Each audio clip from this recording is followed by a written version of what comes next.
Let's begin with our Fatiha, inshallah. Bismillahirrahmanirrahim. A'udhu billahi minash shaitanir rajim. Bismillahirrahmanirrahim. Alhamdulillah rabbil alamin. Ar-Rahmanir Rahim. Maliki yawmiddin. Iyyaka na'budu wa iyyaka nasta'in. Ihdinas siratal mustaqim. Siratal ladhina an'amta alayhim. Ghayril maghdubi alayhim waladdallin. Ameen.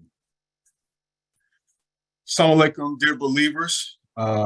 Great to be with you again on this beautiful Sunday afternoon. On behalf of the Talem Committee, Doctors Aisha El-Amin, Dr. Gloria Bashir, Sister Rashida Fitzpatrick, and on behalf of our resident Imam, Imam Tariq El-Amin, I want to welcome you, to today's Talem.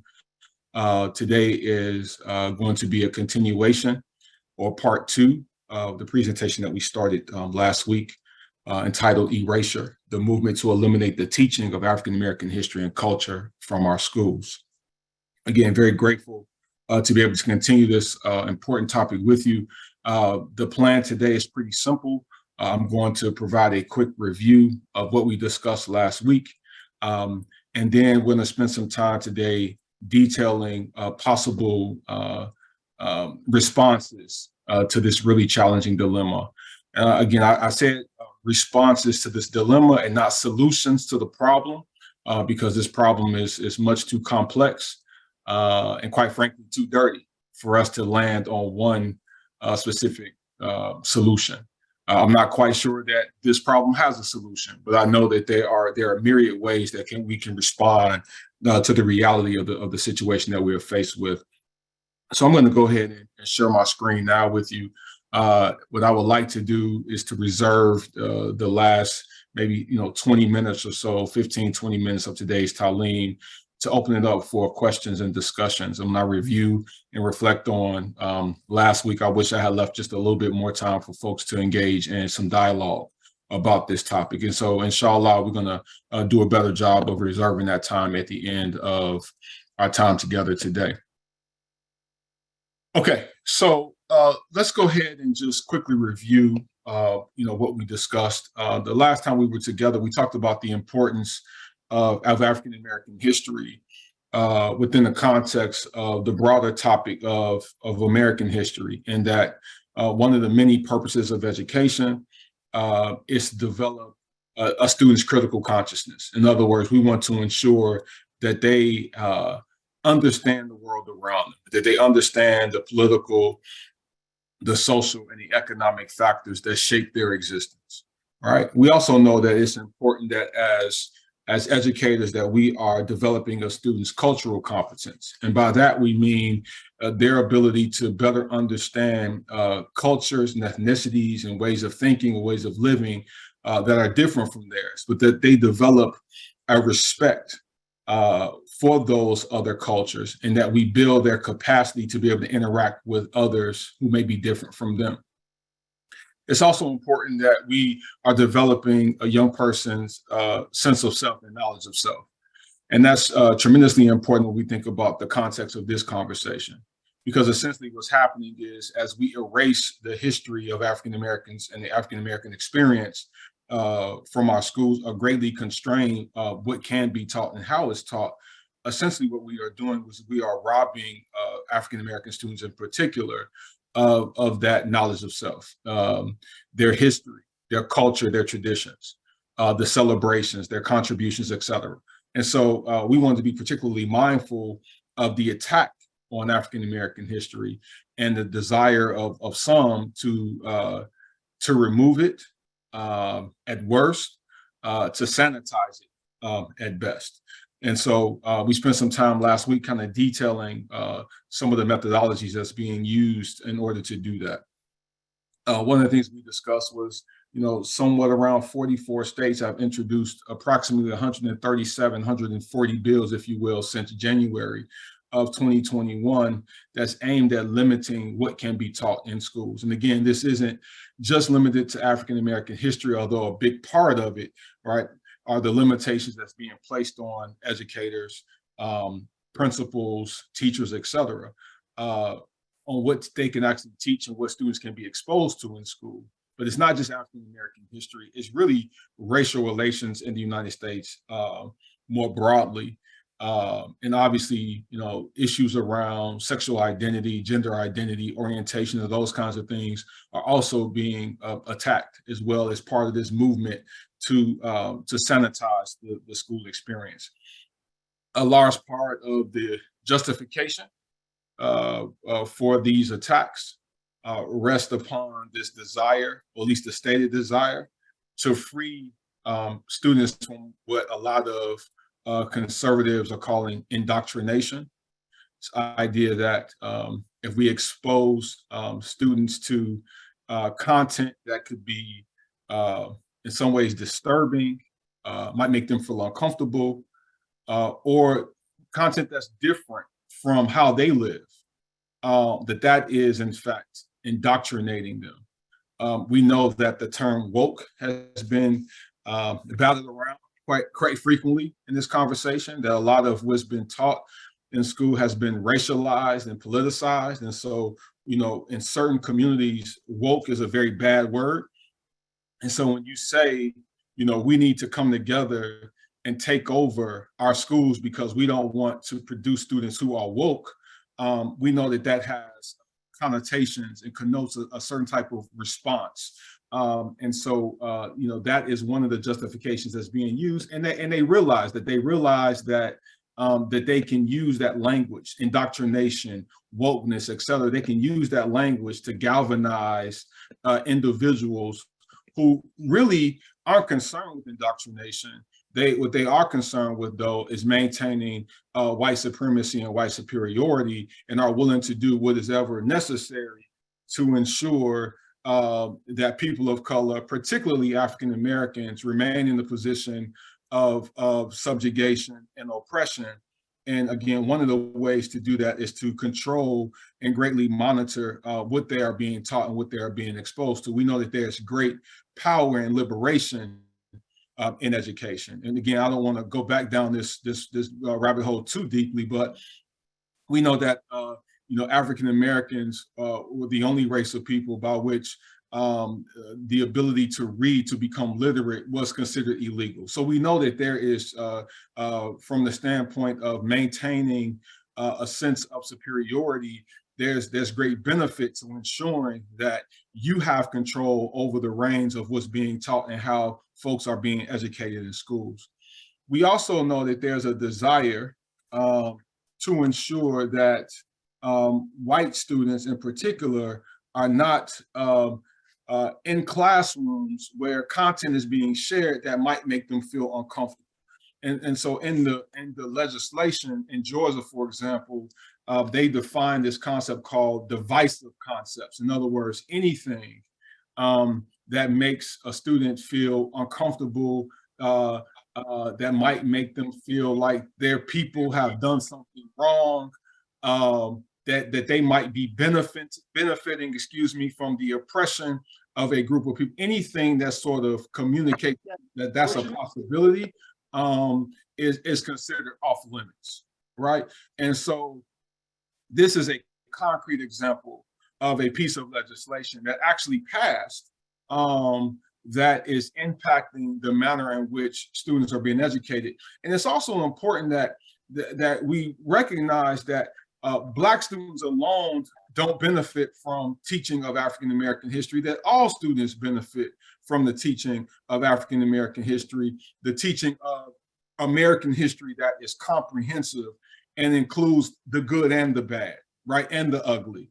And unfortunately, as we think about the experiences of African Americans, we know that so much of the ugliness of American history really sits within the Black community, right? The racism, the prejudice, the bias, the disenfranchisement, et cetera, that lives within, in large part, not solely, in large part, lives within the experience of African Americans. And so we know, and someone as a former history teacher myself, we know that white students, Latino students, Asian students also benefit from understanding the true complexity of African American history. And we also know that we are bound to commit the same mistakes that we have made historically as a nation if we aren't willing to confront the real and the raw truth, if you will, of American history. And so there's a real desire from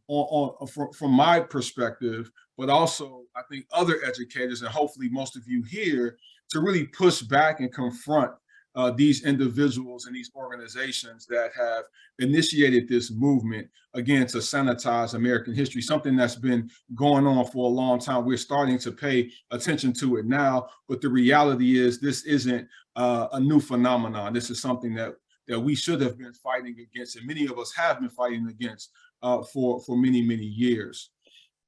Again, another concrete example of the attack, if you will, on the African American experience in particular, comes in the form of these book bans. And just to be a little bit more precise in my language here, we're not talking about a federal book ban. So the federal government has not come out and said, that these books cannot be purchased and are to no longer be published in the United States of America. A more, correct way to frame this conversation is to use the word petition. And so what we're finding is in many school districts around the United States of America, school boards, and in some cases, parent groups are organizing and they're filing petitions in those districts. They're filing petitions with the public libraries in those areas where they are claiming that certain books should be removed. Either from the curriculum or should be removed from the pool of books that the library provides access to. And so you see a couple of those examples there. Some of them are classics, right? To Kill a Mockingbird, The Bluest Eye, et cetera. And you also have some more contemporary works here as well, like Stamped by Ibram X. Kendi and The Hate U Give. These are more recent pieces of literature, if you will, and nonfiction texts in some cases that are being attacked. And again, folks want them to be removed because of this idea around divisive concepts, that they make certain groups of people feel bad. And they also argue, and this is where the gaslighting comes in, that they also try to argue as if they are organizing on behalf of African Americans and the people of color. And what they say is, it's not just about making white children feel bad. We don't want African American students to walk around feeling like victims. So their argument is that it creates a culture of victimhood, right? That they're going to feel like, they don't have a shot to be successful if we keep bombarding them with this really uncomfortable sort of history. If we keep bombarding them with these examples of racism and oppression that oftentimes are the subjects of conversation and the topic of the writing of some of these books. And we know that that's just not true, that the goal here is not to create victims. It's actually to empower individuals by teaching them their history. But again, that's the argument in their minds that really falls flat. And so we have in many communities, and I want to be very clear about this, we're not just talking about communities that are south of the Mason-Dixon line. Right, we're talking about right here in the state of Illinois and some of Chicago's collar counties, where you have parent groups that are organizing, boards that are organizing around greatly limiting and constraining what can be taught. And some groups are even going so far as to threaten teachers. So teachers in many of these districts and many of these schools feel very uncomfortable. They feel like they're walking on eggshells, and they're very concerned about having conversations around certain topics. And I'm not even just talking about, conversations around race and racism. I'm talking about conversations around social emotional wellness. Like there are groups of adults in some of these areas that don't want SEL discussed. That their argument is that if my child is struggling with social and emotional wellness, that should be my responsibility to address. I don't want the school to have anything to do with that. And so, again, we're seeing not just this direct attack on the teaching of African-American history and culture and the African-American experience, but we're also seeing it in the form of, we don't even want SEL talk. I don't want my child talking about identity in school. I don't want my child to talk about some of the social issues that they might be grappling with. I don't want my child to talk about things that they witnessed on social media. That's something that I feel like is the parents' responsibility to do. And we all know that. that students, in many cases, don't talk to their parents about the things that they are confused about or struggling with. I mean, that's part of, growing up, right? Like, you find other ways to find out information. Oftentimes, you don't talk to your parents about things that you are embarrassed about, uncomfortable with. The school has always been an institution for those kinds of conversations to happen, and we're starting to lose that in our schools, again, because teachers are walking on eggshells. So that's essentially the problem at a very high level. And what I want to spend the rest of the time that we have together talking about is, well, how do we respond, or what are some things that we can do as individuals, as a Muslim community, as a collective of folks who care deeply about education, who care deeply about our children. And it's interesting because we're looking at this from a couple of different perspectives. One, many of us on this call are people of color. Many of us are African American. Most of us that I can see, I don't want to make any assumptions, but most of us are Muslim. So, when we're thinking about education, we're thinking about sort of the intersectionality, which has become another dirty word in many spaces, particularly in the conservative and right-wing space. We're thinking about this from an intersectional perspective, meaning that we're not just one identity that we are sort of analyzing and interrogating this topic through. We're thinking about this as Black Muslims. We're thinking about this as Arab Muslims. We're thinking about this as white Muslims. We're thinking about this as people of color in general. We're thinking about this as Black people, right? Not just Muslims, but as Black folks, right? And so we want to be mindful of that as we sort of detail the problem, but also think about our solutions. Now, let me also say this. I want to manage your expectations. Nothing that I'm getting ready to share is going to be earth-shattering, but it is meant to be practical and pragmatic. In other words, these are things that everybody can do, and for the most part, we can do it for free, right?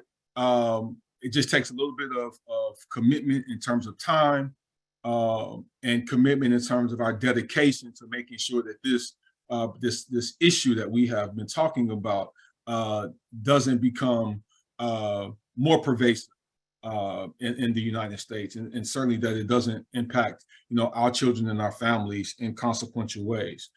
So as we think about how do we respond, I want us to be thinking small.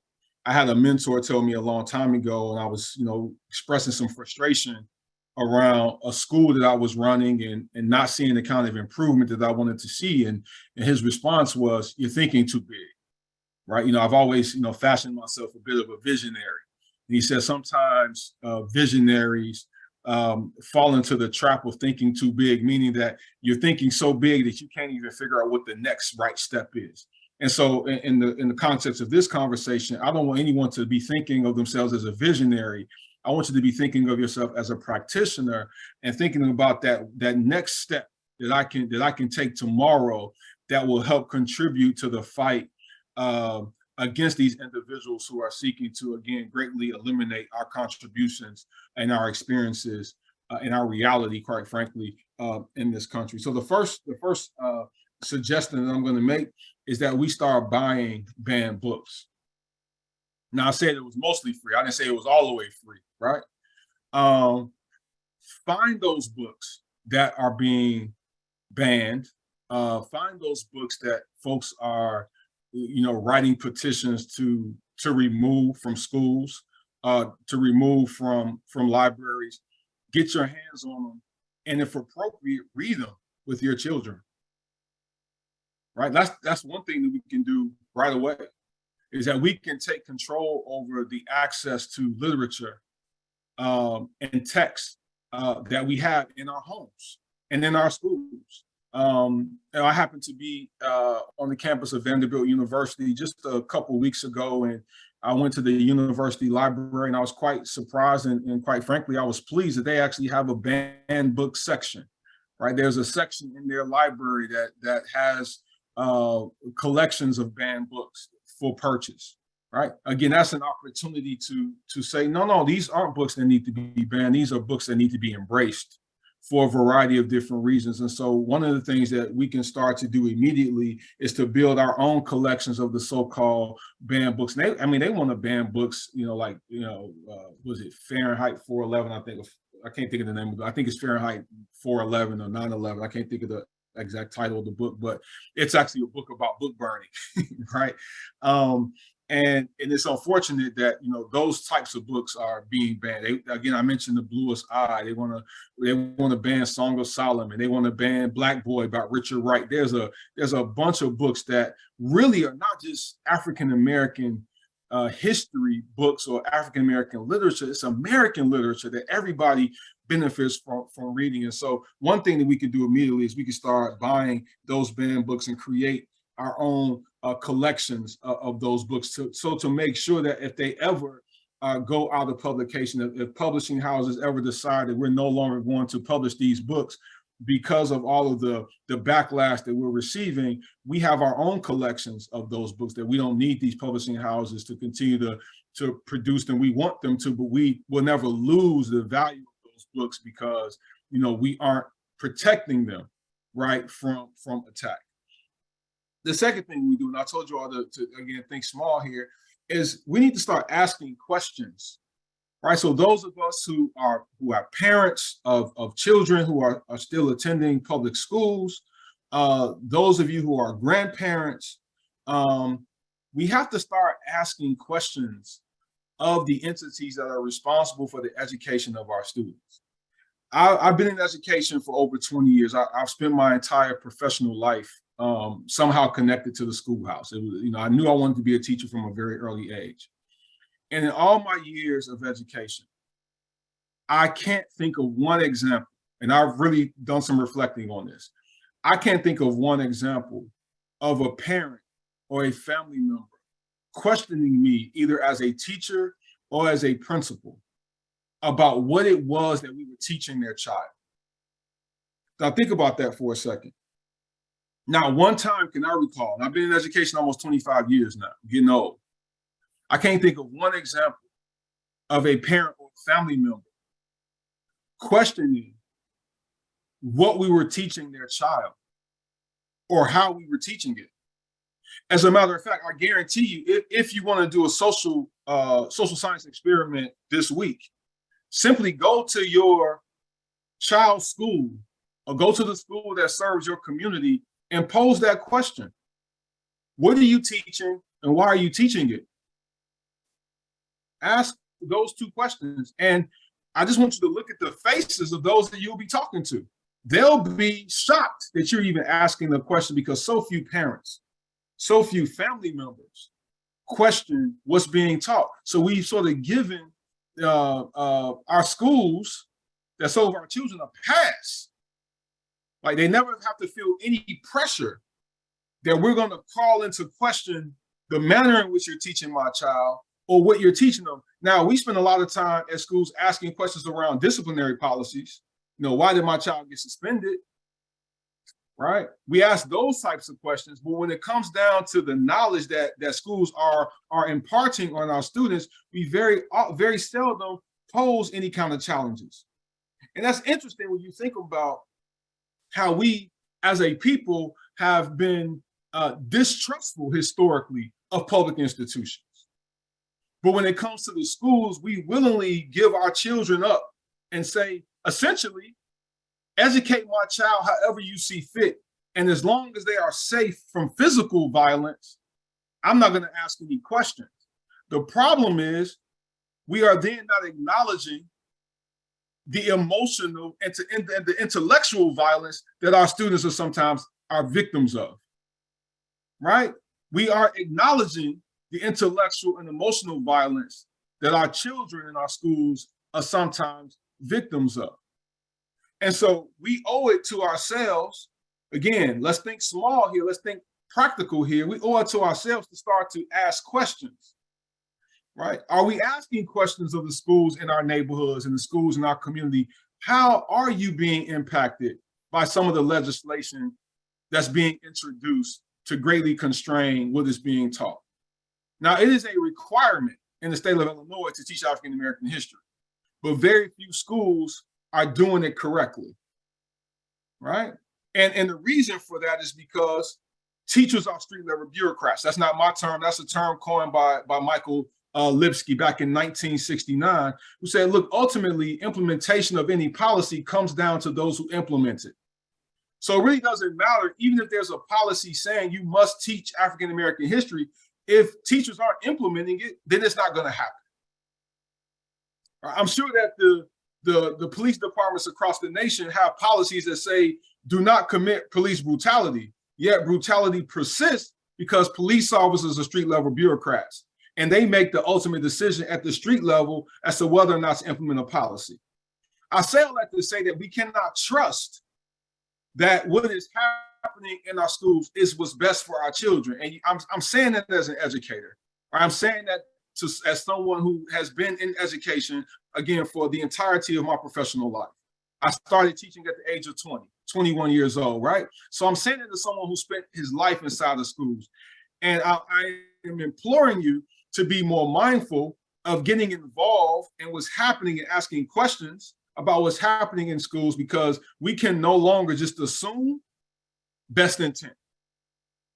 And I'm not saying walk in with the attitude and being accusatory in your tone. I'm not saying that at all. What I am saying is ask the question. That's something that we can do right now in response to this reality that we are witnessing as it relates to how and what our children are being taught in schools. We can no longer assume positive intent. We have to assume that in some way, shape, or form, that every school, that every principal, and every teacher is being impacted, if not by the policy, but by the climate in which they are teaching it. And for anyone that's directly or indirectly involved in the field of education, you understand how polarizing the field has become. And which is why so many teachers are leaving the field. They're not leaving the field because of poor pay or because the kids are bad. That's not true. They're leaving because they're scared. They're leaving because they don't want to get that email from that parent asking them, why are you teaching my child this? Right? They don't want to get that email from the principal saying, we have to meet because Ms. Johnson is concerned about the discussion you all had in class the other day, and she wants you to be fired. Like, that's why they're leaving the field. And so just as there are parents who are pushing back saying, you know, I want all these things removed from the curriculum because I don't want my child to feel bad, there should be just as many, if not more, people saying, no, it needs to remain in the curriculum because I want my child to understand the world around them. Right? But we have not organized, we have not gotten involved, we have not posed the simple question, right? Which is, you know, what are you teaching my child? And then the follow-up question is, how are you teaching them that content? How are you introducing that content to them? I remember I said last week when I was at the parent-teacher conferences for one of my boys, and I'll get to that in a few minutes, the importance of the parent-teacher conference. But I remember posing the question, you know, what African-American authors are you going to read this semester? You know, what African-American literature are you exposing, you know, my boys to? And the teacher was almost taken aback, right? Probably had never been asked that question before, which is unfortunate. But again, I'm no longer willing to just trust, right, that you're going to do what's right by my children. I'm not willing anymore to assume positive intent. There's real power in questions. As a matter of fact, this is a quote I use oftentimes with aspiring leaders that I work with, and that quote is, as a leader, you don't have to have all the answers, but you do have to ask the right questions, right? And so I just want us to be mindful.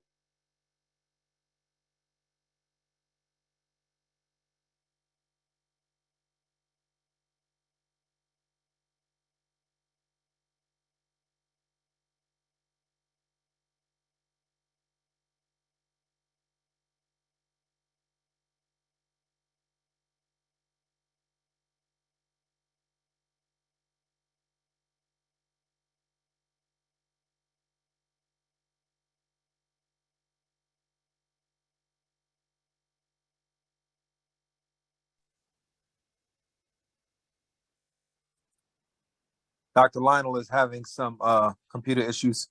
He'll be back on just a moment.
Assalamu alaikum, brothers and sisters. I apologize for that. Somebody doesn't want this message to be heard. We're going to keep on pushing.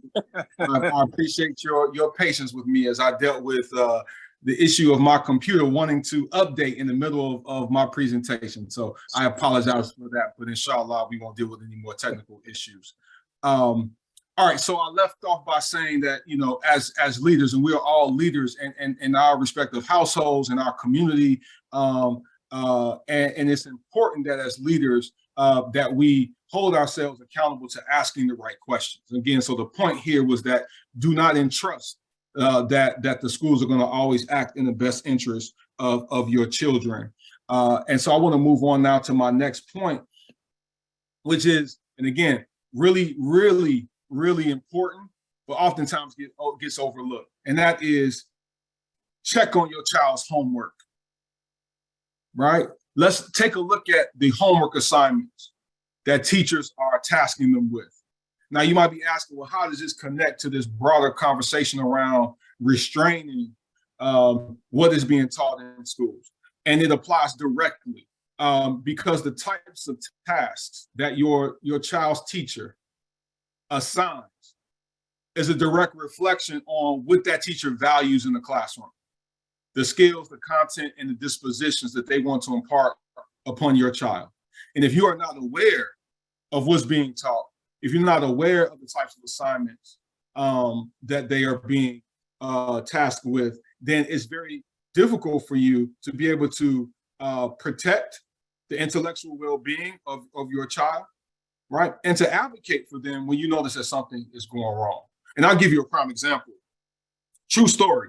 There was a school on the south side of Chicago where there were a group of teachers during Black History Month who, instead of assigning a project, and this was for kindergarten students, instead of assigning some sort of kindergarten appropriate topic around the contributions of African Americans and African American leaders or something along those lines, they assigned an African animal project.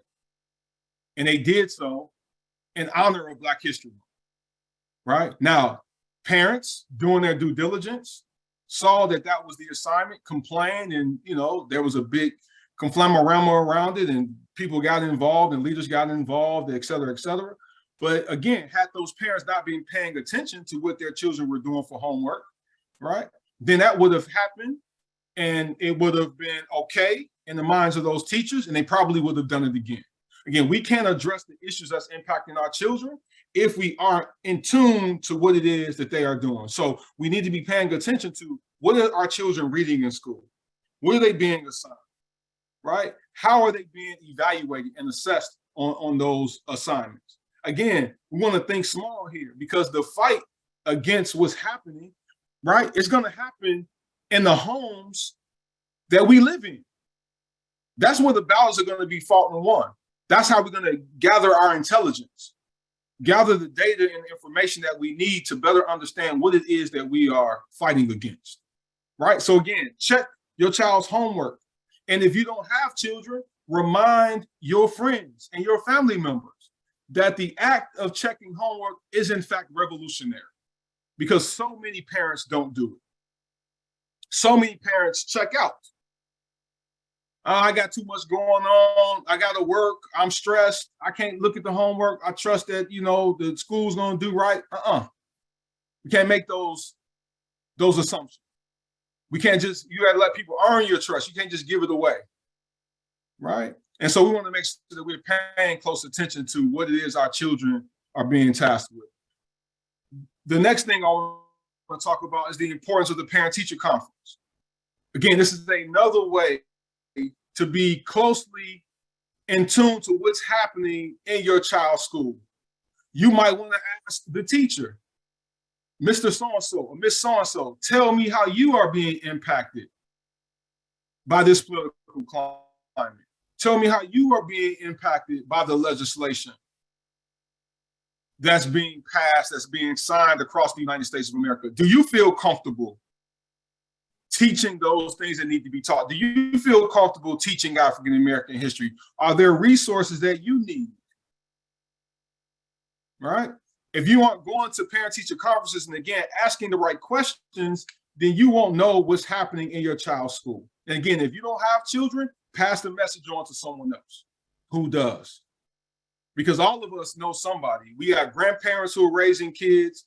We have friends and colleagues who are raising kids whose kids go to public schools, and oftentimes they feel just overwhelmed with the sheer magnitude of trying to figure out how to help their child, right? And sometimes that stress and that sense of being overwhelmed forces them to disconnect, right? And we cannot disconnect. We cannot afford to disconnect. And people might be, well, this is so small. Look, this is what's happening.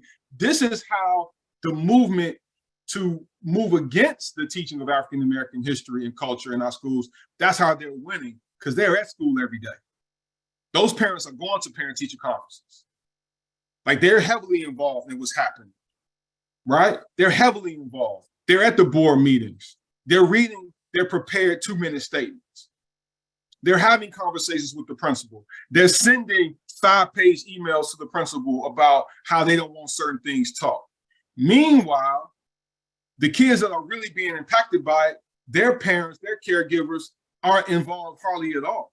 And I don't say that in a way to make people feel bad or to be accusatory or to demean anyone. That's not what I'm saying. What I'm saying is there are certain parent groups that are playing chess while others are playing checkers. And until we realize that this is a real fight going on and that it's going to take, our involvement in it, that we're going to lose. Because the most vocal parents are going to be the ones who win. The parents who are going to leverage their political and social capital in strategic ways are going to be the parents that win. And before we know it, every book about Black history and culture, every book about Black self-empowerment and self-awareness is going to be removed from the school library because those parents are going to be organized. Remember, I said last week, right? This isn't a disjointed, disconnected effort by some wacko parents, right, who just got a bone to pick and they just want to fight because they have nothing else to do. No. This is highly organized. It's a highly strategic movement where powerful people are part of it. Well, we have powerful people in our community as well. And so we need to organize and come together. But the first thing that we need to do is just be willing to get involved in the fight to begin with, just to understand how we are being impacted by this. And just because your kid goes to a quote unquote good school doesn't mean they aren't being harmed in their school. Right? Again, you're talking to someone whose older kids went to what you would consider some of the best schools in the city of Chicago. They have really good experiences, but that doesn't mean that every child had a great experience. Right? I have a lot of friends who are quick to move out to the suburbs. I hate CPS. I hate Chicago Public Schools. I'm moving out to the suburbs. Why? They got better schools. How do you know? Because if we look at the data of many of our suburban schools, Black kids and white kids aren't performing at the same level. There's a so-called achievement gap, a term that I take issue with. But if you look at the data, there are achievement disparities between white students and Black students in the suburbs, at the quote unquote good schools where people pay $15,000 in property taxes for their kids to go there. They're still not receiving a high quality, comprehensive education that's going to result in them feeling better about themselves and having more knowledge of self. Because, and this is true, and I understand the dilemma, because oftentimes as parents raising Black children or children of color, we make a decision between, we have to, right? Physical safety versus intellectual development, right? So as long as our kids aren't being beat up or shot at or whatever the sort of perceived issues are with schools in the city of Chicago, rather than deal with that, I'll just take my kid out to name the suburb where I know that they're going to be safe, or at least there's a modicum of safety. But then you forget that there's an intellectual aspect of the educational experience as well. And then we check out of that. We just trust, well, my kid is safe, so they must be having a great experience. That's not how that works. So we got to get involved. Doesn't matter if you send your kid to private school, you might be paying $30,000 a year for your kid to go to private school. Does not mean that they are receiving an education that's rooted in their best interest. So what's the moral of the story here? We got to get involved, and we got to stay involved, and we have to ask the right questions. The next thing that we can all do, and I promise I'm gonna finish up very quickly so get some other folks involved, is we can stay up to date on educational policy and the trends in education. I'm going to share with everyone, when I finish this presentation, a Google Doc that I created with a list of resources that you can use. There's a couple resources on there around how to stay up to date on educational issues. There's some websites you can access. There's some people you can follow on social media who are, help keep us in the know about what's happening in schools, particularly in the Black community, right? I'm also going to share with you some resources that you can leverage to teach African-American history. So all of these resources will be available to you. And again, it's not comprehensive, it's not exhaustive, but I felt like it was something that would be helpful for you. So everybody can pick up the newspaper and read Ed Week, for example. Everybody can read articles from ASCD. We can read the Chicago Sun-Times or the Chicago Tribune, et cetera. We can read these things because within these newspapers, oftentimes, is information, valuable information that we need to keep us abreast of some of the issues that's plaguing our schools and our school districts. Right? We got to stay up to date, right? Like we should all know how many bills and I'm talking to myself too, how many bills right now are on congressional floors that are being debated or discussed that might impact the education of our children? Because the way it works in the United States, once a couple states start implementing some policies, other states start to get ideas. Oh, we should be doing the same thing. Our children need to be protected from divisive concepts too. Our children need to be protected from this too. And all of a sudden, what started off as 10 states, now it's 20 states that have bills, right, that are in play or that have been passed. And so we want to be mindful of that too. So we got to stay up to date. We have to educate ourselves. The last thing, and I know there's a couple folks who've already said they want to make a couple comments, and that's great. The last thing, and probably the most important thing that we can do to fight against this movement, to eliminate, invalidate, eradicate, our experience from American history textbooks, from literature, from science, the list goes on and on and on. The most important thing that we can do is to make our homes a place of learning. Make your home a place of learning. We cannot rely on solely the school system to educate our children. Why is that? Put simply, because the educational system, the public educational system, was never designed for the education of our children.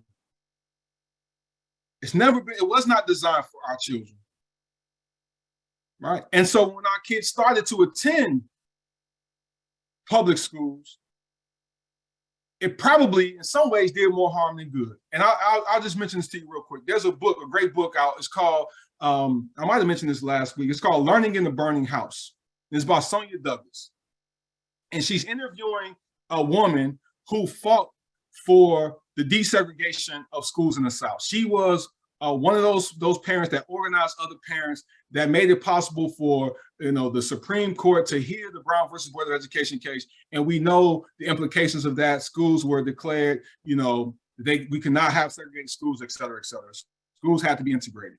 And then we know that Brown versus Board of Education too said with all deliberate speed. So they gave them a window by which all schools need to be desegregated. You all know the history.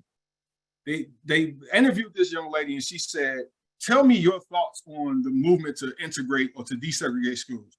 And she said, look, we got what we fought for, but we lost what we had. Think about that for a second. We got what we fought for, but we lost what we had, right? And what they had was schools that were led by Black principals, that had Black teachers in them, that poured into the development of Black children. And the minute they took that away, and I'm not going to get down into the history, we get a whole nother Talem on the negative or unintended consequences of school desegregation. When they no longer had those Black schools, education ceased to remain a rooted institution within the Black community, because now our kids were being educated by folk who didn't love them. And as James Baldwin said, you can't teach someone you don't love. Okay? And so we lost a lot of that.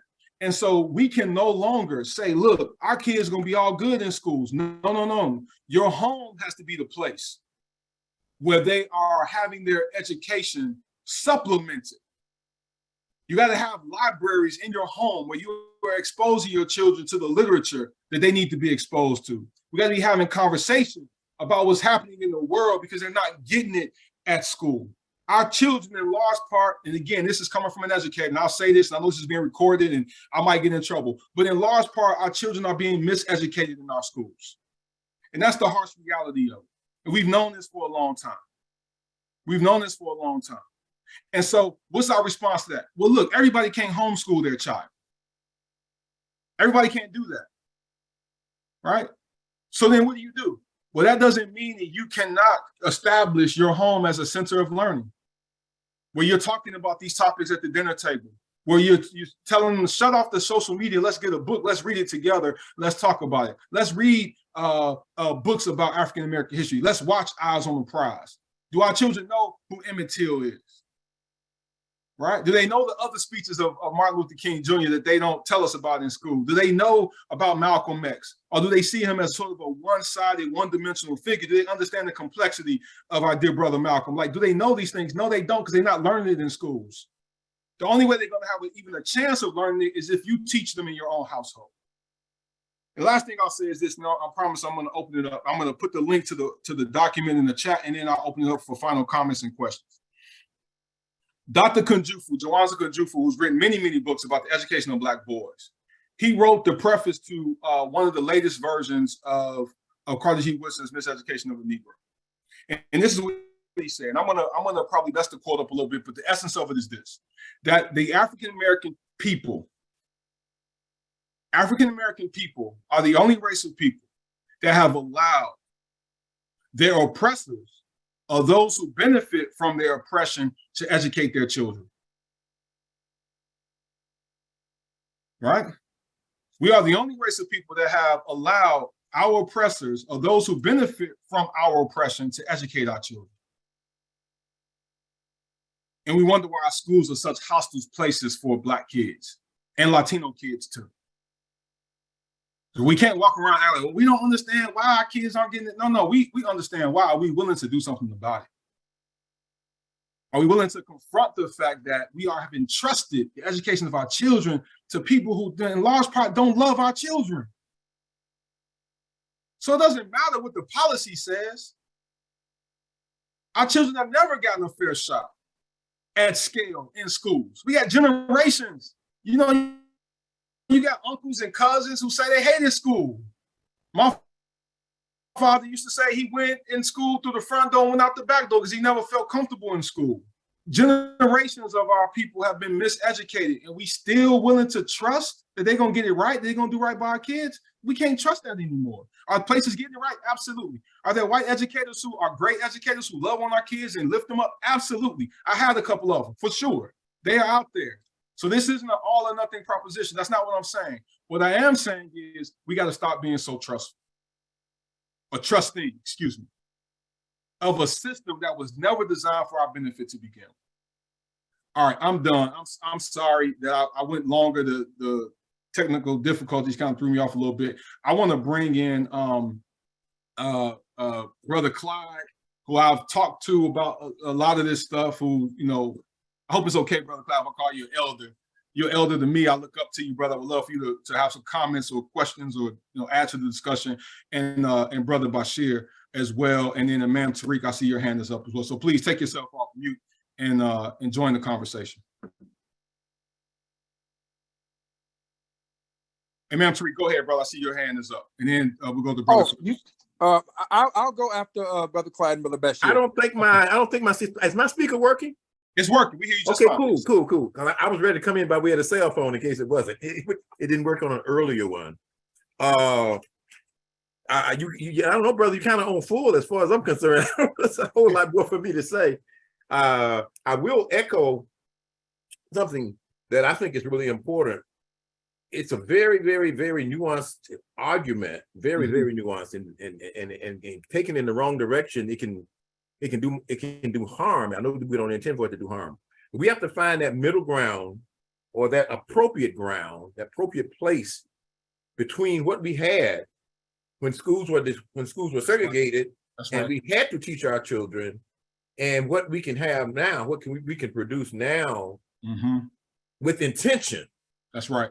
That has us educating our own children, or supplementing and making sure, at least ensuring that our children get an education that leads to a positive image of themselves, confidence in themselves, etc. And I know some of you are probably tired of hearing me say, I went to so-called segregated schools until I finished the 8th grade, started the 9th grade, and then I moved to Detroit. It was the first time I'd been in integrated school, and my school was actually integrated for about 5 minutes after I got there. I think by the time I graduated, it wasn't integrated anymore. It was the first time in my life anybody ever told me I couldn't do anything. That's right. Yeah. You know, all I ever heard was if I dared say I couldn't do something, I was probably going to get in trouble for saying that I couldn't do something. So I think we have to start thinking about models that will work. And I think our community is in a really better position to do that than most. I'm speaking now of the African-American Muslim community. That's right. Because that's coming at us from several angles now. I mean, people don't necessarily have bad intentions. Sometimes they're just doing what they can do. Yes. You know, and we have to take some responsibility to look at the models that we had. Look at what can we take from the University of Islam? What can we take from the Clara Muhammad School? What can we take from other really successful private schools and I call groups that augment the schools that are led by African Americans?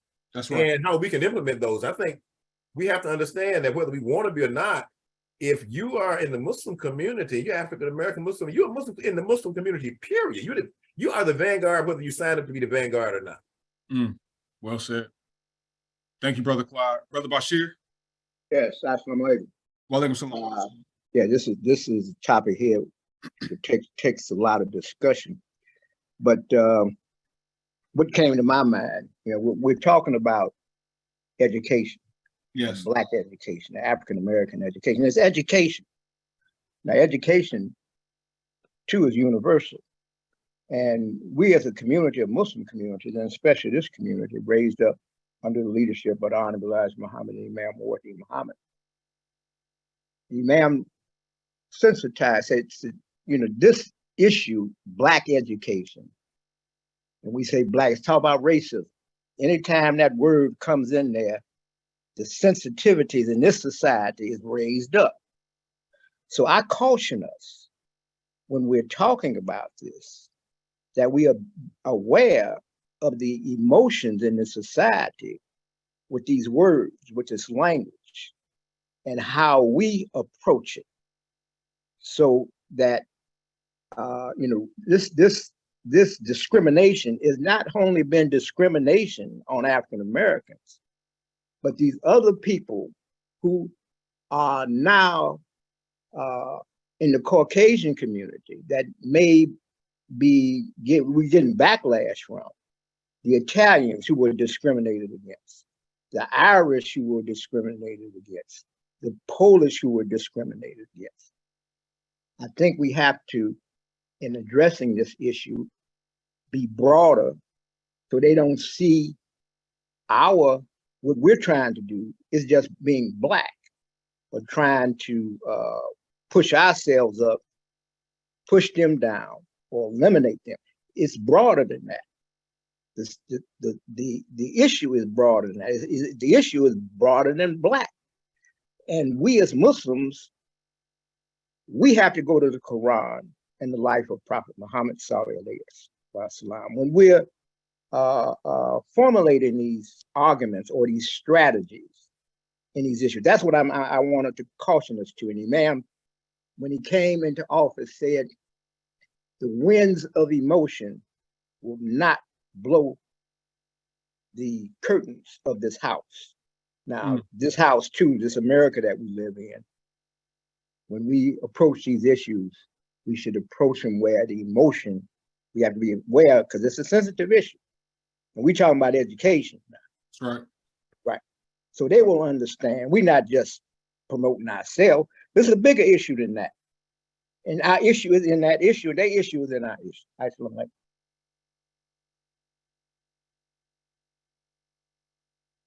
Yeah, thank you, Brother Bashir.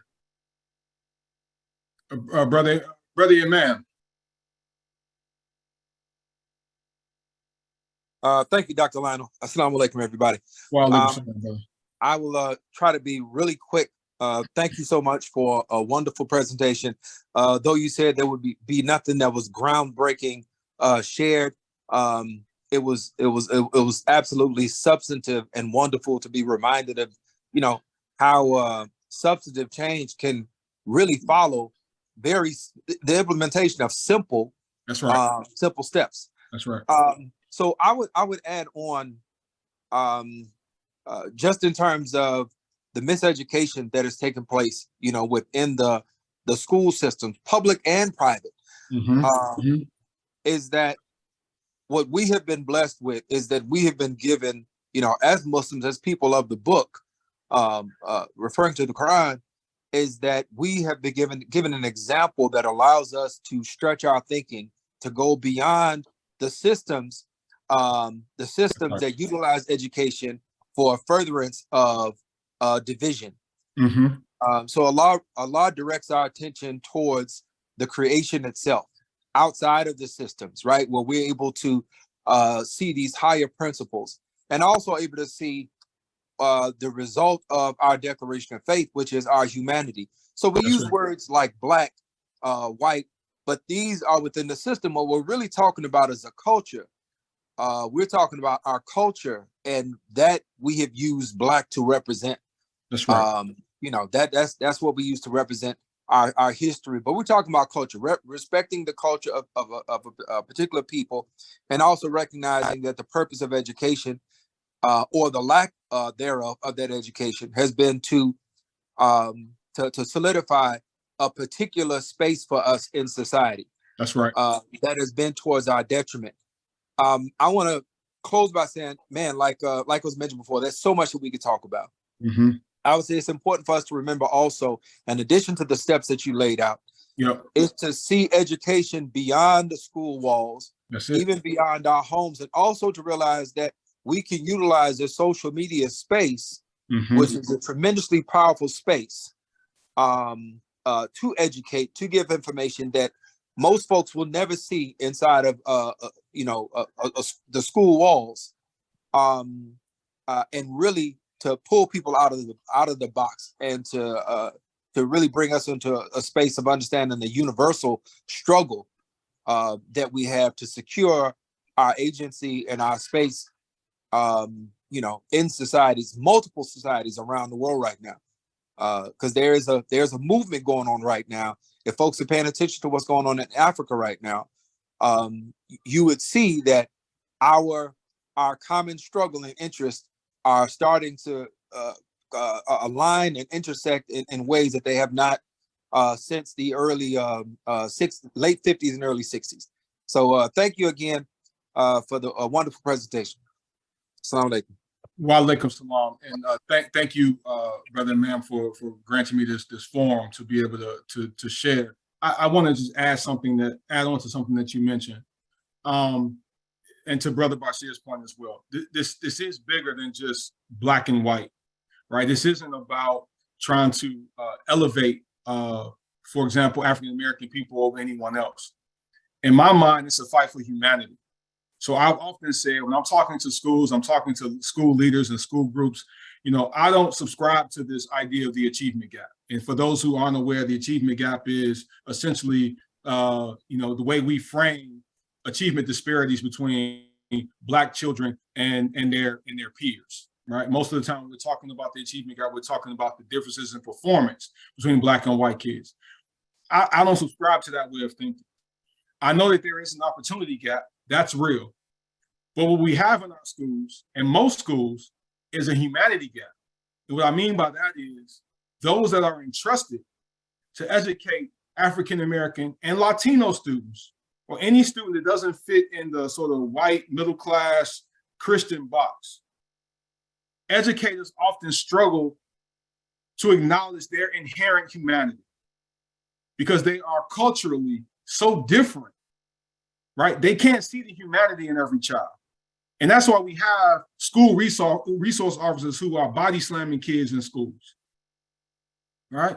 It's why we have situations where, the most suspended and expelled demographic group of students in the United States of America are pre-K Black boys, right? Because the response to Black boys who are 3-4 years old, who are hyper energetic or can't sit still, is not to love on them and care for them and figure out how we can serve their needs. It's to get them out of the school. I don't want them here anymore. It's right. It's why we have a school to prison pipeline. It's a humanity issue. So I want to just underscore that Imam Tariq is absolutely right. Brother Bashir is absolutely right. It's bigger than this, right? This is how it's manifesting itself within our locales, but it's a humanity issue, and it's something we've been fighting for a long time. So I just placed in the chat, brothers and sisters, a link to the document that I mentioned. Again, you can be critical of the document. Is it comprehensive? No. Is it exhaustive? No. But it's a start. Again, I included some education news sites that you can check out that will keep you abreast of what's happening in the field of education. Some online magazines that have been writing to some of these issues, right? Sapelo Square being one of them, BET, believe it or not, being another one of them that's really taken a comprehensive approach to breaking down some of these things that we're seeing in the field of education. I'm not a big social media dude, but there are people who I respect. They're intellectual scholars that I think, we can, they're not all Muslim, but I think we can get something from him. For example, Michael Harriot, he really broke down, he writes for the Root magazine. He really broke down the Florida state standards, education standards. And he does so in a way that's pretty comical, but he's a brilliant writer. I suggest you check him out. And then there's some online resources, you know, everything from Clint Smith's crash course on Black history to some of the resources from the Library of Congress and from the National Museum of African American History and Culture. So again, you know, don't email me angry because I didn't put so-and-so on the list, or how can you forget this resource? I don't know all the resources, right? But I did my best to give you something that you can take with you. But at the end of the day, brothers and sisters, it comes down to a lot of what we talked about, which is we can start by making a change in our homes, asking questions, being involved in our schools. And we can all do that, and that doesn't cost us anything but a little bit of time and dedication. So inshallah, I'm going to close out now. It's 2:11, well over our time. Let's go ahead and close with Allah, sir. Bismillahirrahmanirrahim. Allah, sir. Inna lisanallah fi kush. Illa ladina amanu wa amalu salihati. Wa tawassa bil haq wa tawassa bis sabr. Ameen.